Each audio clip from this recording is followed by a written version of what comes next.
आइए इस वीडियो में जानते हैं किस तरह से यूपीआई ने हमारी भारतीय इकोनॉमी को संभालने में हमारी मदद की है और किस तरह से यूपीआई की वजह से पूरे विश्व स्तर पर हमारी एक अलग रेपुटेशन बन रही है और किस तरह से ई रूपी जो हमारी भारत की डिजिटल करेंसी है, किस तरह से ई रूपी हमें 5 ट्रिलियन इकोनॉमी बनने में मदद करने वाला है। हम पेमेंट करने के लिए अलग अलग मेथड्स का इस्तेमाल करते हैं, जैसे यूपीआई, नेट बैंकिंग और ई रूपी। ई रूपी हमारी डिजिटल करेंसी है, सेंट्रल बैंक डिजिटल करेंसी, ये ई रूपी का ऑफिशियल नाम है। ई रूपी जो है वो अभी ट्रायल और टेस्टिंग फेज में चल रहा है, इसलिए ये सभी के लिए अभी अवेलेबल नहीं है। इसमें अभी अलग अलग बदलाव किए जा रहे हैं। आरबीआई जो हमारी रिजर्व बैंक ऑफ इंडिया है, आरबीआई ने गठन किया एनपीसीएल का, national payment corporation of India. NPCL ये एक नॉन प्रॉफिट ऑर्गेनाइजेशन है। यूपीआई और ई रूपी ये दोनों ही एनपीसीएल ने बनाए हैं। अब यूपीआई और ई रूपी में अंतर ये है, यूपीआई ये एक प्लेटफॉर्म है जिससे हम हमारी इंडियन करेंसी आईएनआर के ट्रांजैक्शन कर सकते हैं, लेकिन ई रूपी जो है, ई रूपी अपने आप में एक करेंसी है। अब अगर यूपीआई की बात करें तो यूपीआई की प्रशंसा पूरी दुनिया करती है।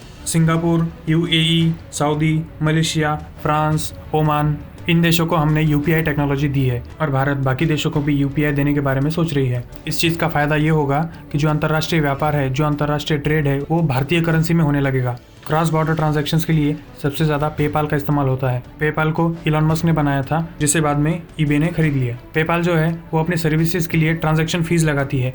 पेपाल यूपीआई की तरह फ्री नहीं है। जैसे जैसे यूपीआई और ज़्यादा देशों में फैलता जाएगा, उन देशों के साथ हमारा व्यापार हमारी करेंसी में होने लगेगा, जैसे हम अभी रशिया और श्रीलंका के साथ करते भी है। तो जैसे जैसे हमारी करेंसी में अंतर्राष्ट्रीय व्यापार बढ़ेगा, वैसे वैसे इंटरनेशनल मार्केट में हमारी करेंसी की डिमांड बढ़ती जाएगी और जैसे जैसे हमारी करेंसी की डिमांड बढ़ेगी, उसकी वैल्यू भी इंक्रीज होगी। और अभी हम जो देखते हैं कि $1 की कीमत लगभग 81 रुपये के बराबर है, 81 रुपये से घटकर कम हो जाएगी, यानी हमारी करेंसी की वैल्यू बढ़ेगी।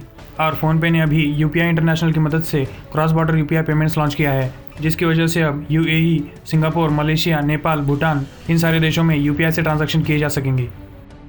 नेट बैंकिंग द्वारा एनईएफटी, आरटीजीएस, आईएमपीएस, इनकी मदद से हम पैसा भेज सकते हैं, लेकिन ये जनरली हम बड़े ट्रांजैक्शंस के लिए इस्तेमाल करते हैं और बैंक इन ट्रांजैक्शंस पर आपको चार्ज भी करती है। यूपीआई इतना पॉपुलर इसलिए है कि यूपीआई के किसी भी ट्रांजैक्शन पर हमसे कोई चार्ज नहीं मांगा जाता, लेकिन इसका मतलब ये बिल्कुल भी नहीं कि यूपीआई ट्रांजैक्शंस के लिए कोई खर्चा नहीं लगता। यूपीआई ट्रांजैक्शंस के लिए जो कॉस्ट लगती है वो सरकार पे करती है। यूपीआई को जीरो चार्ज रखने के लिए गवर्नमेंट ने 2022 में लगभग 1000 करोड़ का खर्चा किया है। लेकिन सरकार इतना पैसा क्यों खर्चा कर रही है?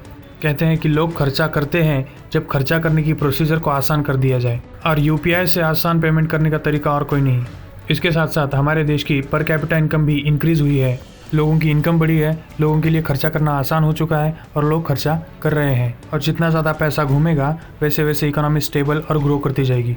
और अब यूपीआई के साथ साथ ई रूपी भी हमारे देश की अर्थव्यवस्था को ग्रो करने में और स्टेबल बनाने में महत्वपूर्ण होगा। ई रूपी ये दो तरह से आता है, रिटेल एंड होलसेल। रिटेल का इस्तेमाल हम लोग करते हैं और होलसेल का इस्तेमाल बड़ी बड़ी इंस्टीट्यूशंस और बैंक्स करते हैं। ई रूपीज़ ये एक प्रीपेड सर्विस है जो क्यूआर कोड्स और एसएमएस के द्वारा कोड भेजकर एक्सेस की जा सकती है।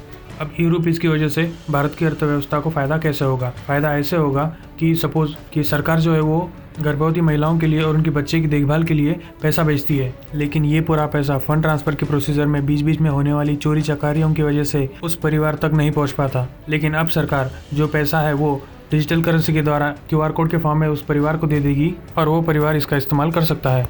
और ये क्यूआर कोड सिर्फ उन्हीं सामानों को खरीदने में इस्तेमाल किया जा सकता है जो बच्चे की और माँ की देखभाल के लिए इस्तेमाल किए जाते हैं। ये क्यूआर कोड किसी और सामान को खरीदने में नहीं इस्तेमाल किया जा सकता। इस तरह से जो सरकार की अनेक स्कीमें होती हैं वो आखिरी इंसान तक पहुंच पाएगी, और इसकी वजह से सरकार जो पॉलिसीज़ बनाती है, जो एस्टिमेट लगाती है कि इस पर्टिकुलर टाइम ड्यूरेशन में हम इतनी ग्रोथ लेकर आएंगे, इतना बदलाव लेकर आएंगे, वो काम डिले नहीं होंगे। इसी के साथ सरकार की सभी सुविधाओं का फ़ायदा आखिरी इंसान तक पहुंचेगा, जिसकी वजह से हमारी पर कैपिटा इनकम और बढ़ेगी, लोग ज़्यादा खर्चा कर पाएंगे, और जितना ज़्यादा खर्चा होगा, जितना ज़्यादा पैसा इकोनॉमी में घूमेगा, उतनी ज़्यादा इकोनॉमी ग्रो करती जाएगी और स्टेबल बनती जाएगी। CSR होता है कॉर्पोरेट सोशल रिस्पॉन्सिबिलिटी। ये वो काम होते हैं जो कंपनियां जनहित के लिए करते हैं। जैसे गौतम अडानी ने अपने 60वें जन्मदिन पर 60,000 करोड़ का डोनेशन किया था। अब ये चैरिटी के लिए दिया गया पैसा इनकी ट्रस्ट के द्वारा उस इंसान तक पहुंचाया जाएगा जिसे इसकी ज़रूरत है, और इसी प्रोसेस में सबसे बड़ी मदद करेगा ई रूपी। और इसी के साथ साथ अंतर्राष्ट्रीय व्यापार में जिस तरह से हमने आईएनआर का इस्तेमाल शुरू किया है, हो सकता है आगे चलकर ई रूपी का इस्तेमाल अंतर्राष्ट्रीय व्यापार के लिए होने लगे। और जब अंतर्राष्ट्रीय व्यापार में ई रूपी की डिमांड बढ़ने लगेगी, हमारे करेंसी की वैल्यू बढ़ेगी और हमारी इकोनॉमी और स्ट्रांग बनती जाएगी। तो इस वीडियो में हमने देखा कि किस तरह से यूपीआई ने और ई-रूपी ने हमारी अर्थव्यवस्था को मजबूत बनाने में हमारी मदद की है, और इसी के साथ साथ यूपीआई ने और ई-रूपी ने हमारी अर्थव्यवस्था में क्रांतिकारी बदलाव लाकर दुनिया को ये दिखा दिया है कि हम विश्वगुरु बन सकते हैं। तो इस वीडियो के लिए इतना ही। तब तक अपना ढेर सारा ख्याल रखिए, क्योंकि तुम सा इस दुनिया में कोई और नहीं।